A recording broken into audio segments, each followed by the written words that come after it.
dalam dunia manusia, setiap melihat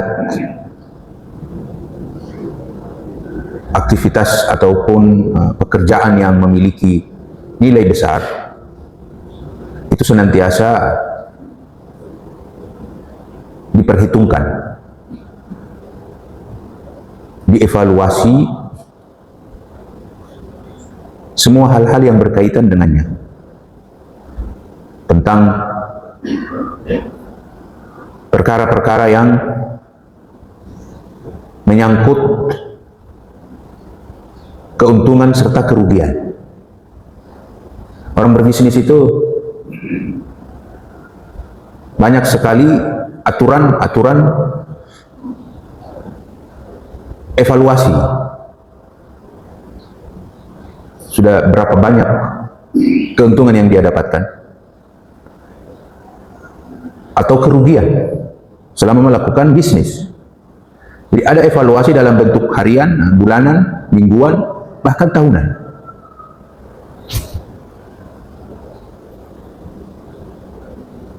Lalu bagaimana dengan manusia itu sendiri?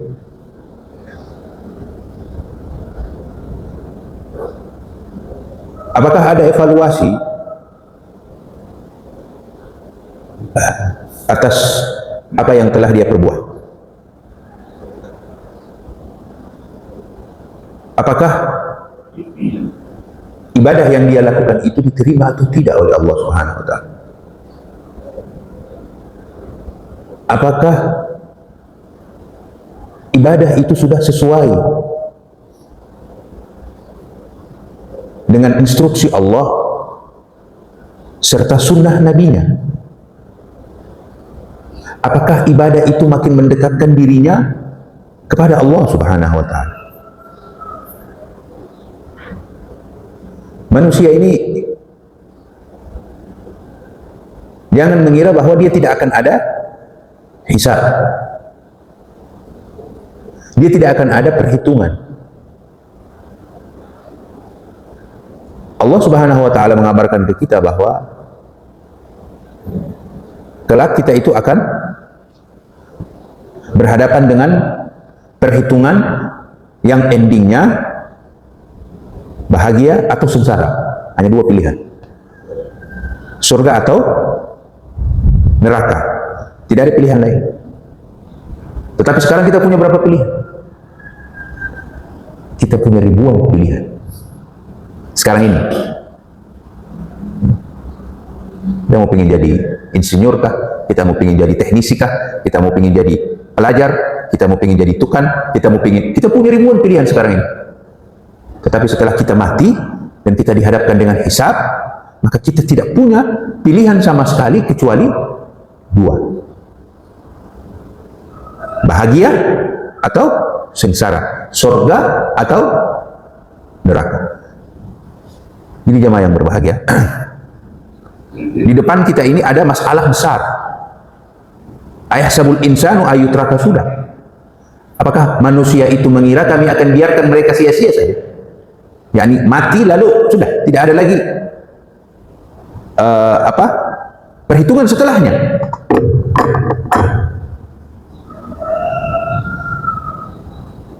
Jemaah yang berbahagia, bermuhasabah adalah hal yang sangat penting untuk senantiasa kita lakukan agar kita bisa melihat sejauh mana ketaatan-ketaatan yang telah kita buat. Wa qadimna ila ma amilu min amalin, dan mereka mempersembahkan ke kami amalan-amalan yang telah mereka buat.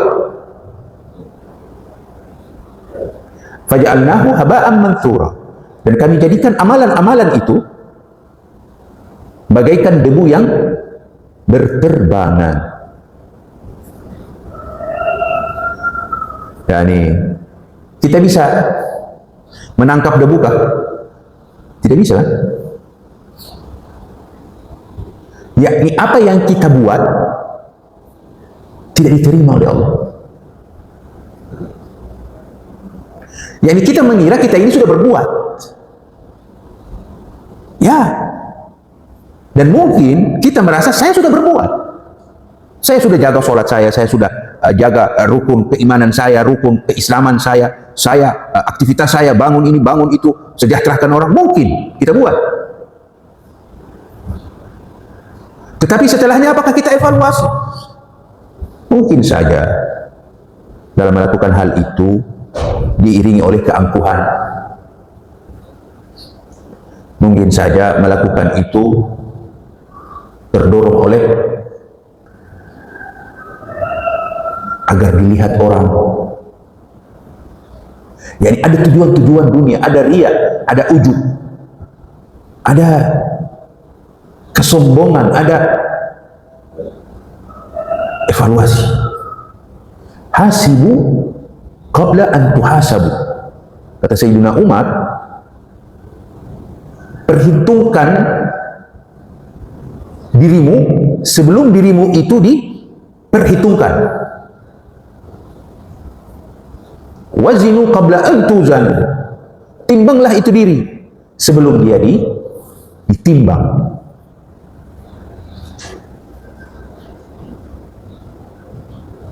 Orang yang suka melihat dirinya, prestasi dirinya, ketaatan-ketaatan yang telah dia buat, lalu dia tidak mau kompromi dengan dirinya, dia melihat jika itu adalah sebuah kesalahan-kesalahan yang harus dia perbaiki, lalu cepat dia melakukan perubahan terhadap itu. Biiznillah, di hari kiamat dia akan berhadapan dengan perhitungan yang mudah, tidak merepotkan. Tetapi jika kita acuh tak acuh atas apa yang telah kita buat, kita tidak mau melihat lagi, mengembalikan lagi tujuan-tujuan yang telah kita buat,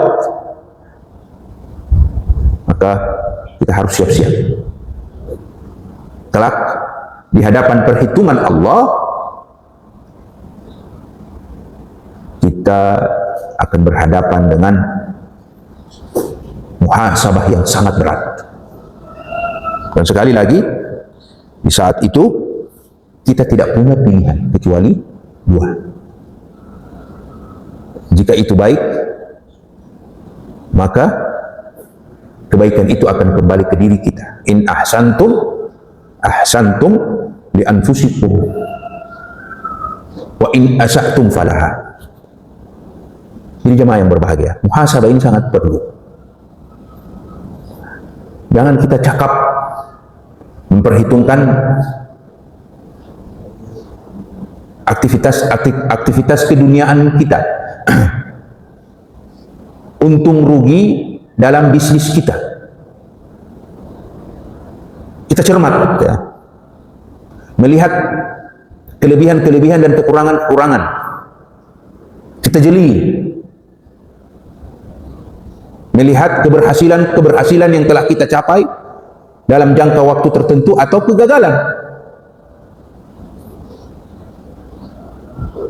Tetapi kita tak acuh tentang diri kita, masa depan kita,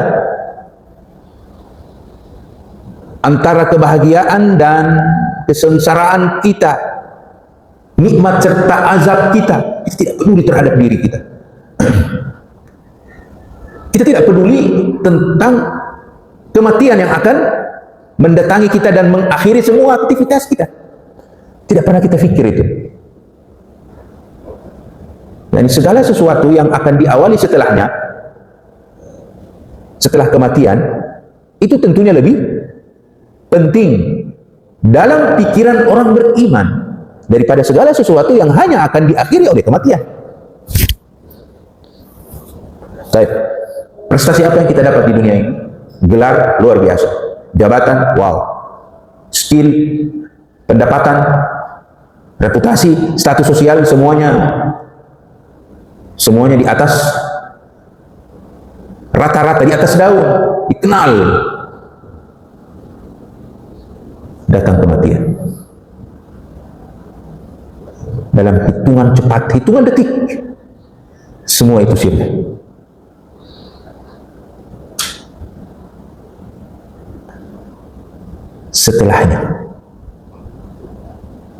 Setelah mati, dibiarkan begitu saja.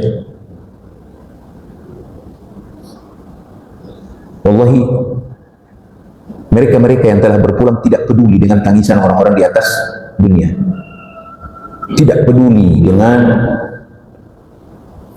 ucapan-ucapan ataupun sanjungan-sanjungan atas prestasi yang telah kita raih, yang semuanya hanya sekedar basa-basi. Mereka tidak butuh itu. Mereka tidak peduli, mereka tidak mau pusing. Mereka fikir diri ini. Kita akan berfikir tentang diri. Karena setelah kematian, apa yang dituntut? Amal. Apa yang sudah kau buat?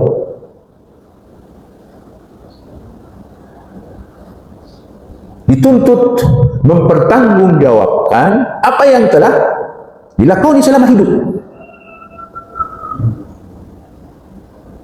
Ya, ini problem besar jamaah yang berbahagia. Setelah mati, ini problem besar manusia. Hasibu qabla an tuhasab. Perhitungkan diri. Lihat, sudah berapa banyak amal yang kita lakukan. Apakah amal-amal itu sesuai dengan bimbingan Nabi, sesuai dengan bimbingan Allah? Apakah amalan-amalan itu jauh dari keinginan-keinginan dunia? Amalan-amalan yang mengharap wajah Allah Subhanahu wa taala? Apakah amalan, banyak pertanyaan-pertanyaan di dalam pikiran atas apa yang kita buat, sehingga kita tahu Allah, sampai di hadapan Allah kita mengira kita sudah melakukan kebaikan. Ada ayat di surat Al-Kahfi, Allah menceritakan ada manusia-manusia mengira melakukan kebaikan. Yahsabuna annahum yuhsinuna sun'a. Mereka mengira mereka itu telah melakukan kebaikan. Yani semua prestasi hidup di akhirat tidak bernilai. La haula wala quwata illa billah. Ada problem terbesar dari ini, mengira kaya dengan amal, mengira akan diselamatkan kelak oleh Allah Subhanahu wa taala. Dia tidak mau fikir itu. Dia tidak mau melihat. Dia tidak mau bermuhasabah di saat dia hidup, agar dia cepat-cepat mengoreksi apa yang telah dia buat. Hasibu qabla an tuhasabu. Perhitungkan itu diri sebelum dirimu diperhitungkan. Dan kalam bijak dari sahabat Umar yang maknanya begitu sangat dalam. Karena manusia ini akan dihadapkan dengan perkara yang sangat besar kelak. Manusia itu memiliki ego, angkuh untuk berpikir tentang masa depan akhiratnya. Dia hanya disibukkan dengan masa depan dunianya. Dia tidak peduli tentang kebahagiaan akhiratnya. Jemaah yang berbahagia, problem manusia ini ada perhitungan, ada tanggung jawab, ada hal yang besar akan dihadapkan kepadanya di hadapan Tuhannya. Harus ada di dalam pikiran bahwa kita itu kelak akan dihadapkan dengan perhitungan yang sangat detail. Wa rabbika lanas'alannahum ajmain. Dan demi Tuhanmu ya Muhammad, kami benar-benar akan bertanya kepada mereka semuanya, detail dari ujung rambut sampai ujung kaki. Amma kanu yaf'alu, atas apa yang telah mereka perbuat.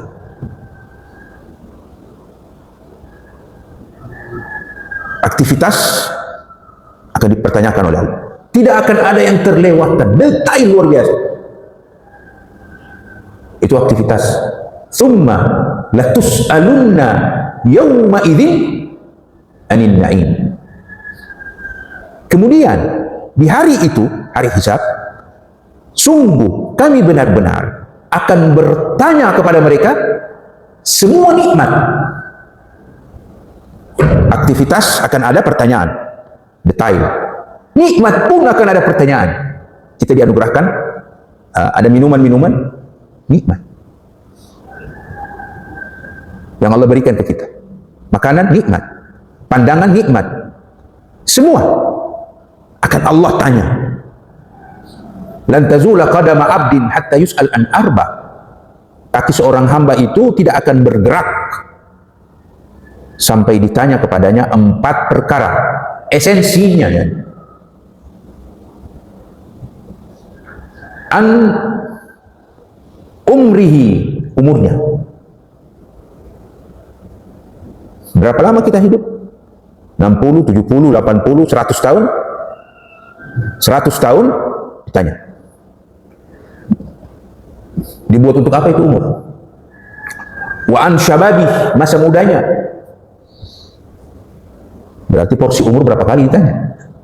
2 kali ya. Keseluruhan di situ ada masa anak-anak, setelah balik, masa muda, masa remaja, masa masuk kepada tua, masa tua, secara keseluruhan. Kemudian ada masa khusus yang memang didetail oleh Allah, akan ditanya oleh Allah, wa an syababi, masa mudanya. Karena itu masa-masa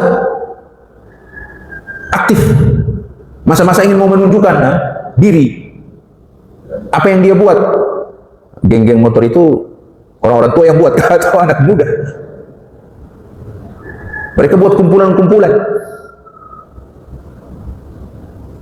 Umur 2, nikmat umur 2. Kemudian wa an malihi, hartanya. Hartanya dari mana dia dapatkan dan kemana dia infakkan. Berhubungan dengan harta jamaah yang berbahagia. Kata ulama, ada 2 dosa yang umumnya manusia itu tergelincir di situ. Yani bahasa gaul kita, dosa yang paling tren, yang paling laris. Kalau kita ambil orang-orang beriman 1000 orang, kalau kita seleksi mana yang membunuh 1, 2 orang, 5 orang, mana yang mencuri sekian orang, mana yang minum sekian orang, mana yang makan harta haram, semuanya tidak dijamin. Harta syubhat, harta tipu-tipu, harta haram. Wa tuhibbunal mala hubban jamma, dan kalian itu sangat mencintai harta dengan kecintaan yang sangat luar biasa. Makanya jangan heran ada orang yang mempertaruhkan harga dirinya dengan mengkomersialkan hal-hal yang membahayakan orang lain, tujuannya harta. Dia jual makanan-makanan yang sudah didaur ulang untuk harta. Dia tipu orang untuk harta. Demi harta. Yakni harta ini, pendapatan kita ini harus kita evaluasi. Sudah betul semuanya kan? Karena mungkin di pintu ini banyak kesalahan-kesalahan yang telah kita buat. Bahkan Rasulullah SAW berkata di dalam sabdanya yang menunjukkan bahwa ada 4 cara kita itu mendapatkan harta. Sayangnya hampir semuanya ke neraka. Menakutkan. Pertama, dia dapatkan dengan cara haram, lalu dia belanjakan di jalan yang haram. Ini kemana ini? Next. Langsung ke neraka. Panggil yang lain. Yang kedua, orang yang dapatkan harta dengan cara haram, tapi dia belanjakan di jalan yang baik. Dia bangun masjid, dia korupsi ini. dia tipu orang, dia zalim orang, dia curi harta orang, tapi dia berbuat kebaikan. Robin Hood kemana? Neraka. Panggil lagi orang yang ketiga. Dia dapatkan dengan cara yang halal. Jadi cara pertama haram, lalu dia belanjakan di jalan yang haram, neraka. Cara kedua haram, dia belanjakan di jalan yang baik, neraka. Cara yang ketiga, dia dapatkan dengan cara yang halal. Tetapi dia belanjakan di jalan yang haram. Dia berjudi di situ, dia minum di situ, dia menginvest di hal-hal yang terlarang, yang diharamkan Allah Subhanahu wa taala dengan harta itu, padahal harta itu dia dapatkan dengan hasil keringat yang sangat terhormat. Tidak ada hak-hak orang yang dia ambil. Ke surga belum? Next, neraka. Ketiga, dan yang terakhir, dia dapatkan dengan cara yang halal, cara benar. Kemudian dia belanjakan di jalan yang halal pula, di jalan yang benar. Ke surga belum. Apa kata Nabi? Ini baru dihisab. Ini yang akan diperhitungkan. Jadi masalah harta ini berat, masalah uang ini berat, ya Allah. Dia sangat laris. Mungkin kita tidak melakukan kriminal-kriminal, dosa-dosa besar, tetapi masalah pendapatan bagaimana? Apakah ada? Kita jual barang, kita tahu ini barang yang merepotkan ke kita, ada cacat di barang itu, kita komersil, kita jual, orang tertarik untuk membeli, kita dapat pelanggan, dan pelanggan bertanya, ini barang bagus kah? Bagus, luar biasa, made in Canada, tanya, tendangan dalam maksudnya. Tidak ada cacat kah? Tidak ada. Dijamin puas kau. Padahal menyengsarakan yang punya. Aibnya dia tutup. Semua orang begitu. Dia tidak mau barang dagangannya ketahuan cacatnya. Siap saya beli. Alhamdulillah. Beruntung kau.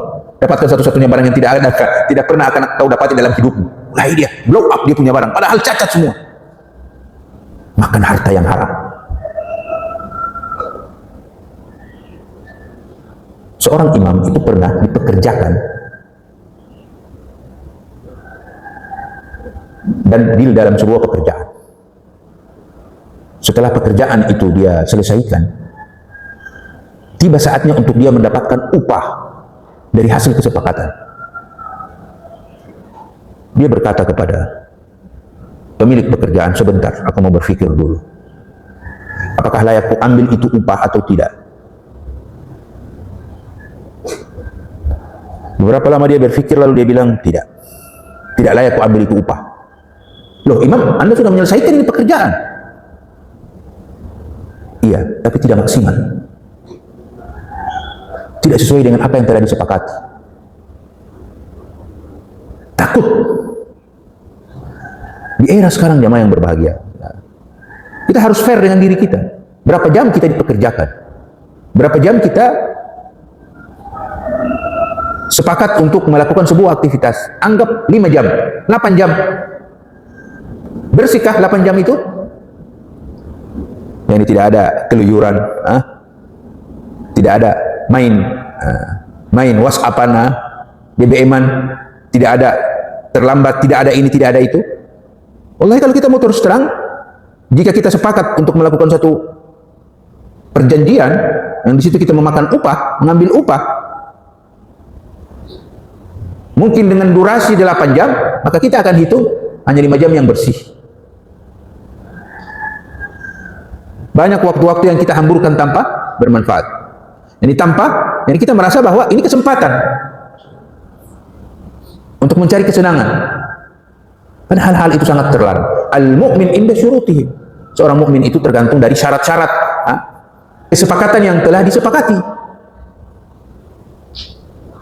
Kita lihat bagaimana ada orang-orang yang lebih ekstrim. Telah selesai sebuah pekerjaan, dia tidak lunasi kewajibannya. Luar biasa. Ada tukang-tukang yang pergi jauh, dia kerja, pulangnya ditipu. Ini demi apa? Harta. Begitu cinta sama harta, sehingga dia tidak peduli. Dan itu bisa kuat, dorongannya kuat. Wa an malihi, tentang hartanya. Min aina akhadahu, dari mana dia dapatkan itu harta. Wa fi aina anfaqah, dan dia infakkan di mana. Kemudian dari umurnya, dari masa mudanya, dari hartanya, dari ilmunya. Mada amila bih.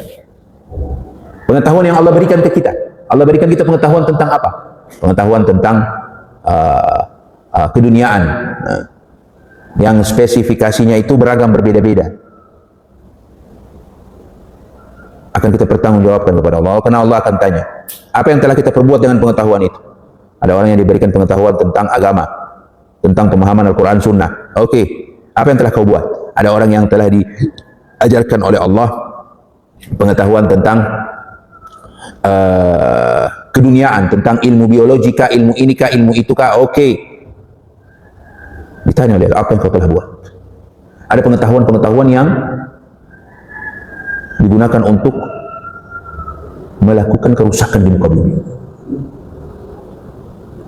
Ciptakan senjata pembunuh massal, dikomersialkan, dicari negara-negara yang konflik. Jika tidak ada konflik, dibuat konflik, lalu dikomersialkan ini senjata demi uang.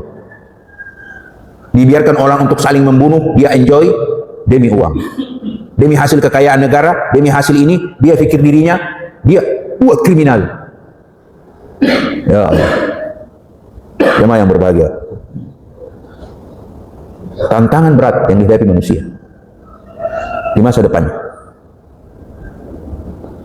Dan hari itu hari kita dihisab, bukan menghisab. Kita akan diperhitungkan, bukan memperhitungkan.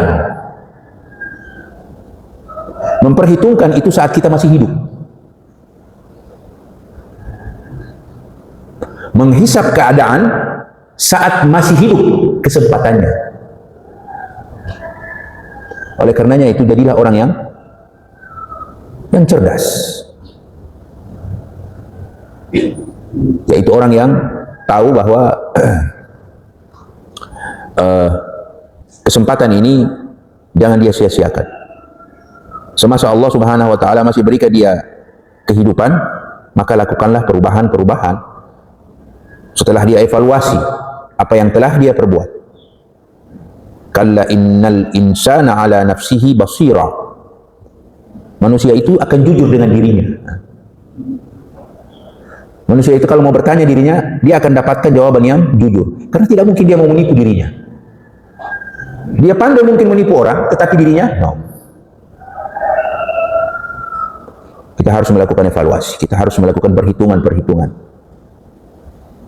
Evaluasi yang pernah lama kita lakukan dan itu kelam, hitam, maka